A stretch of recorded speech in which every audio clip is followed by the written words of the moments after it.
బ్రహ్మచారిగా ఉన్నవాడిని ఎవరైనా ఒక దశలో ఎలా ఉంటాడంటే అతను ఎలా ఆలోచిస్తాడంటే నా ఒక్కడికింత ఎందుకు పని లేక, నా ఒక్కడికింత ఎందుకు అని నలుగురితో సర్దుకుంటాడు. ఏదో ఒక రూమ్లో ఉంటాడు, ఏదో 4 జతల బట్టలు చాలే అనుకుంటాడు. బ్రహ్మచారులు సాధారణంగా కాలేజీ చదివేవాళ్ళు నగరాలకు వెళ్ళి గదుల్లో ఉంటారు కదా, వాళ్ళు ఎంత సామరస్యంగా ఉంటారో చూడండి. మన అబ్బాయిలే నలుగురు కలిసి ఉంటారు.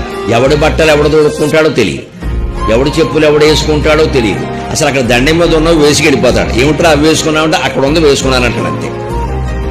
అంత స్నేహంతో ఉంటారని ఆశ్చర్యకరం. ఎక్కడ పొరపచ్చాలు ఉండవండి. అందులో కుల భేదాలు ఉంటాయి, మత భేదాలు ఉంటాయి, ఆర్థిక భేదాలు ఉంటాయి. ఏది పట్టించుకోరండి. స్నేహం అంటే మా ఫ్రెండ్ అదే. అందులో ఒక్కడికి మీరు పెళ్లి చేయండి, వాడు మొత్తం బయటకు వచ్చాక ఇక మొత్తం భార్యే అంతే. ఇక మొత్తం ఈ 3 ఫ్రెండ్స్ని మర్చిపోతాడు. ఈ ఫ్రెండ్స్ ఎవరైనా ఫోన్ చేస్తే వాడికి పలికితే పలుకుతాడు, లేకపోతే లేదు. పొరపాటున భార్య మాత్రం మిస్టర్గాలు ఇచ్చిందంటే గుర్రం వేసుకెళ్ళిపోతాడు. అది అందులో కొత్తగా పెళ్ళైన 2 ఏళ్ళు అలాగే ఉంటుంది. తర్వాత రావడమ్మా అనుమానం లేదు, మొదటే వస్తా.